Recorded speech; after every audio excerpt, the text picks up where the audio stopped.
Hi team. As we head into the new year and we're faced with the idea of setting New Year's resolutions and lots of goals, in this episode I wanted to talk about the difference between outcomes and actions. I want to talk about how our society is set on the idea of outcomes being the most important thing and how that impacts motivation, self-worth, personal growth, and even spirituality. And I'd like to play with the idea that maybe outcomes aren't the best metric of success. So let's get into it. Hi, and welcome to another episode of Thinking Differently, a podcast designed to take an idea, pull it apart, and challenge the way that we think about it. I'm your host, Andy Franklin, and I'll be your guide through this sometimes wandering journey of exploration, which will hopefully leave you with more questions than answers and a lot to think about. So, as I say at the beginning of all of these episodes, these ideas are solely my own. I am not saying for a second that any of the things that I'm saying are absolutely true and that can't be questioned. They are just my personal opinions, and I also hope that over time, with a growth mindset, given new information and new inputs, those opinions may change and grow and develop. I'm really just here to bring these subjects up, to investigate them and see how I feel about them, and hopefully trigger the same kind of questions for you, which could be a catalyst for thinking about things in a way that you wouldn't normally. But I'm definitely not here to give you your answers. That is for you and you alone to know. So, with all that being said, I think where I'd like to start with this is the idea that our society in general is focused on outcomes. This is incorporated in everything from the way that the working world is structured to the way that all pursuits in life have to be in focus of an end goal rather than the action-based approach, which is that although we can have a direction in mind, we actually focus on the individual action and enjoy the journey rather than the destination, to use a cliche. So I think some of the ways that this plays out are, for example, in exercise, it's more about the aesthetics and I want to look like this than it is about the longevity and the enjoyment of exercise and moving your body in general. When it comes to education and the schooling system, it's definitely about getting a certain grade, aiming towards a certain grade, rather than the joy of knowledge and learning in general. And in the work world, it's about getting that next promotion. It's about getting more money. It's about getting more status rather than being able to enjoy the work that you're doing, and the idea that we should be doing the thing that makes us the most money rather than the thing that gives us the most amount of joy.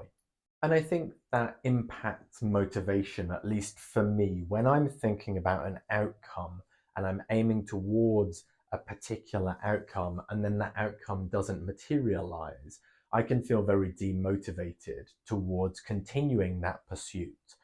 Whereas the things that I find joy in the process, and I'm not necessarily thinking about the outcome as much, I'm more likely to be motivated to do on a day-to-day basis. It's almost like the outcome becomes a byproduct and it's a nice to have, but it's not necessary in order to continue that journey. And then there's the idea of the hedonic treadmill.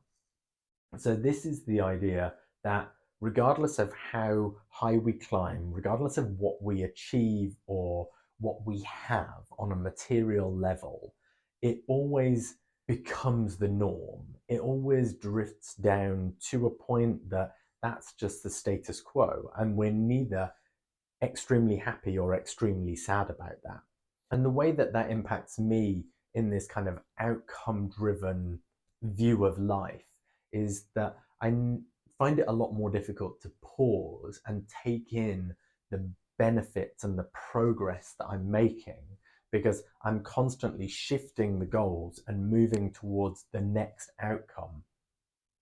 I never give myself time to pause and think about how much I've enjoyed the experience or the benefits of the outcome that may have appeared. Instead, as soon as I've reached that target, as soon as I've reached that goal or that outcome, then I'm straight on to the next one. My mind has already shifted to, well, I've got to here, so now I want to get to here.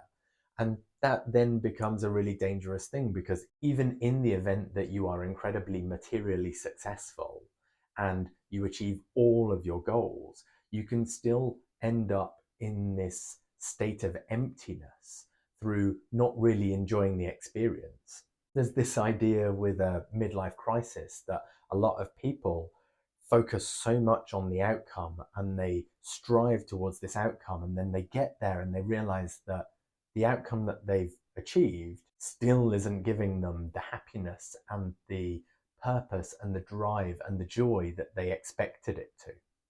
But I wonder how this plays out in the modern world, because even being action focused, the modern society still drives us towards goals. When we're talking in our end of year review about the things that we've done, we're not talking about all of the actions that we've taken, we're talking about the end result. So if we are action focused and not end goal focused, I wonder whether we could actually be left behind by society or not be able to demonstrate our skills and our ability and our worth in the same way as someone who could rattle off a list of 10 things that they had ticked off a list, 10 things that they had achieved within the space of that year.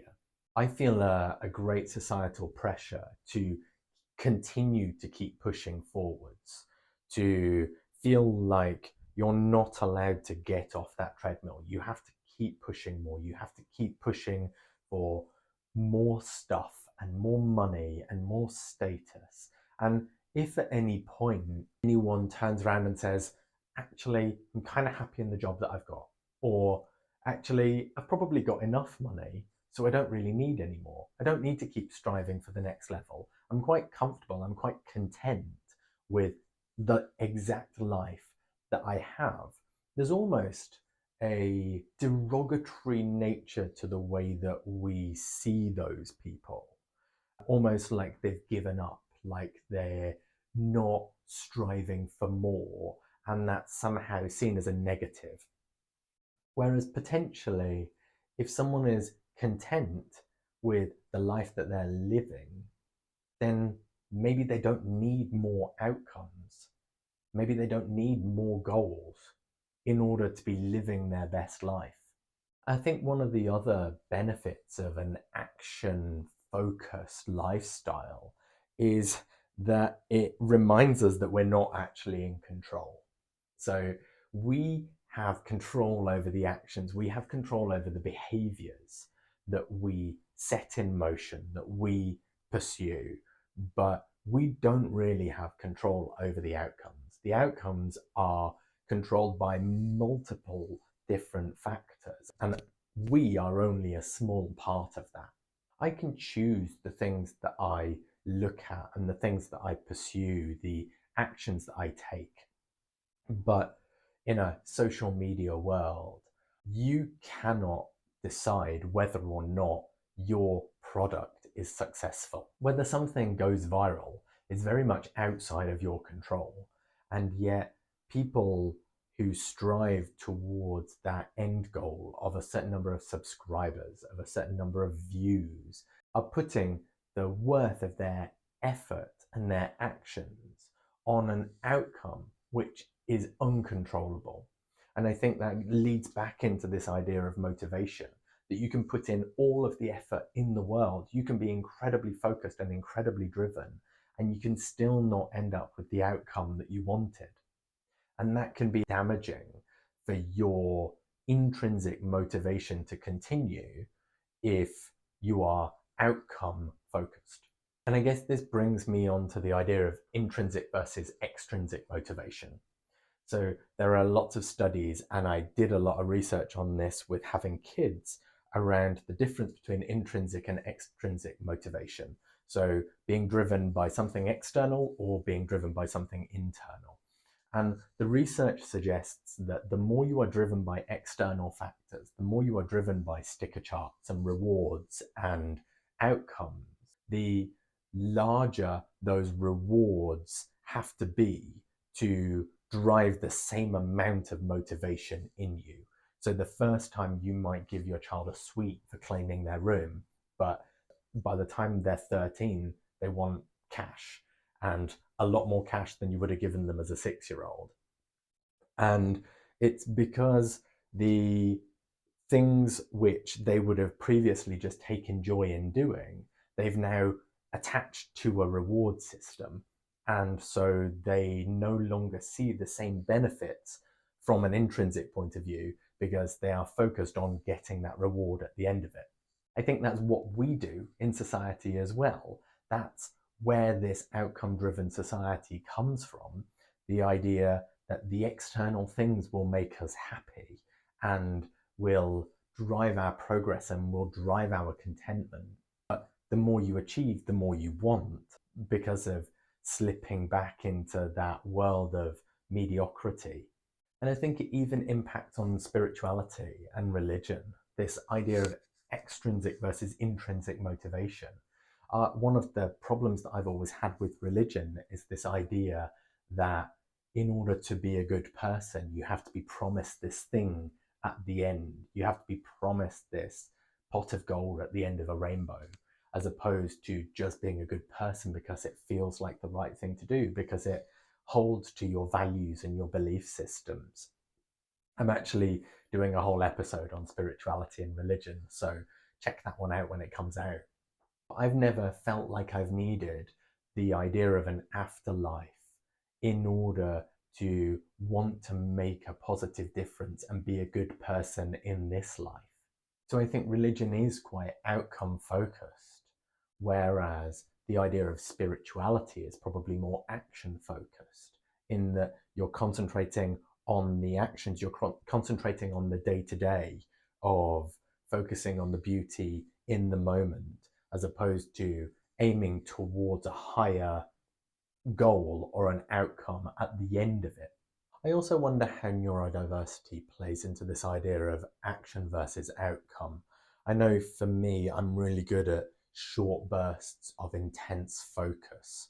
And while I really enjoy those, again, I feel slightly demoralized by not reaching a particular outcome, especially if that outcome is something that society is saying you need to get to, whether that's grades or achievements or pieces of paper which demonstrate your skill or ability in a certain area. And then the other thing from a neurodiversity point of view that I think is really important is the idea that maybe I am better, at least, at being more self-directed. So I really love getting into the weeds of a subject, but I like to go on my own meandering journey through that knowledge, through that information, and find my own path, find the things that really grab me and interest me within that larger scope.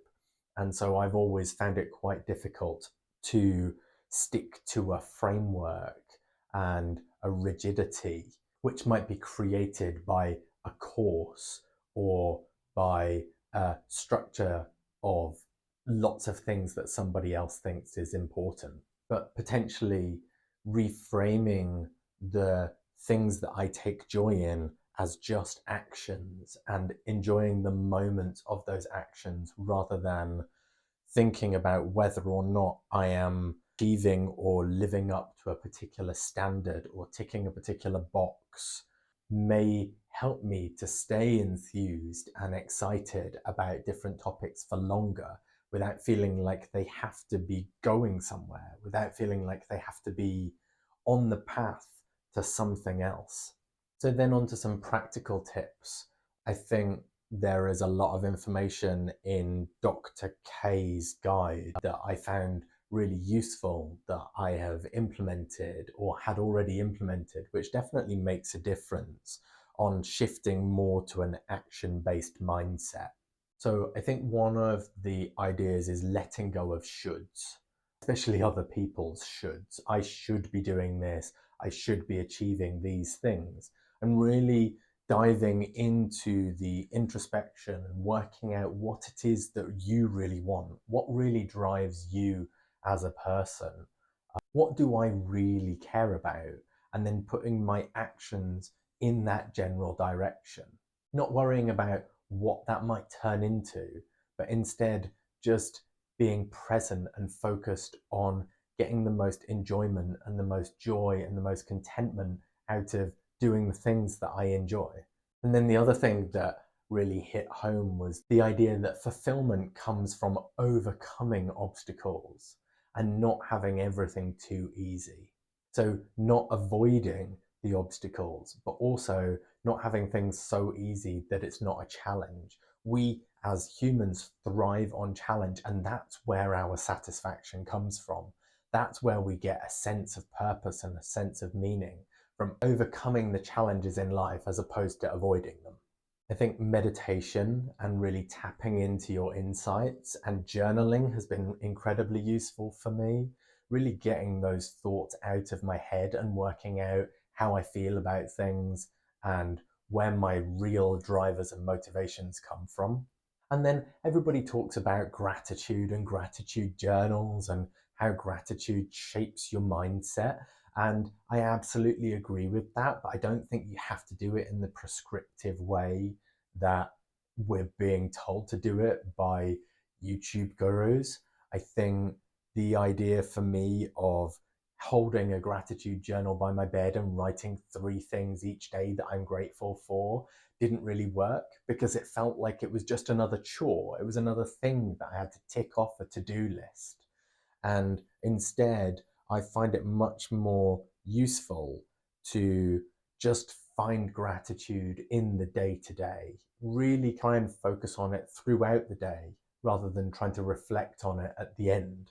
And then finally, just trying to remove myself from external validation as much as possible. I think we all crave it, and I think it's unrealistic to expect that we wouldn't, but trying to remove myself from some of those negative thought patterns that are related to external validation, related to the validation that you get from social media or from other platforms, the idea that we have to have people telling us that we're good at something in order to do it, even if we really enjoy doing the thing. Trying to detach myself from that has definitely given me a better sense of just being able to do the thing because I enjoy it and not focusing on whether or not somebody else might like it or whether somebody else puts value in that thing.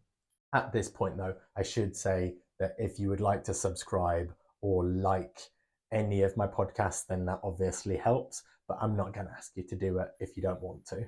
So, in conclusion, I think the idea of shifting to an action over an outcome mindset is definitely positive, or at least it has been for me. I think it releases some of the pressure around having to be driving towards something. And it's definitely something that I would recommend you interrogate more within your own life to see whether or not you can take joy out of the actions themselves and let the outcomes be a positive side effect. I'd love to hear your views on whether or not you agree with me about the outcomes, whether or not you think that there's anything that I've missed, or potentially any challenges to this idea of only being action focused, and any experiences that you might have had where an action focused approach actually was beneficial to you that you could share with the rest of the community, which might help them on their journey towards discovery. So with that, I'll say goodbye. Thanks for listening and take care.